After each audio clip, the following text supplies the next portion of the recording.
Hey everyone! In this video, we will learn how to deploy a PHP project on Vercel. First, ensure PHP is supported by Vercel using the PHP runtime environment.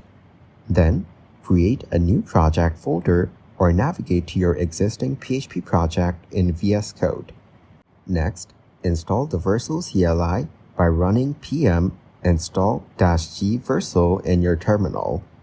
Log into your Vercel using the Vercel login and enter your credentials. Create a vercel.json file in your project root and follow the code that you can see on your screen. This code specifies the PHP build settings using @vercel/php. Next, run Vercel in your terminal from the project root to initialize the deployment process. Choose the correct settings for your project when prompted. Vercel will automatically build and deploy your PHP project with the specified PHP runtime. Now, visit the provided URL to view your deployed PHP project live on Vercel.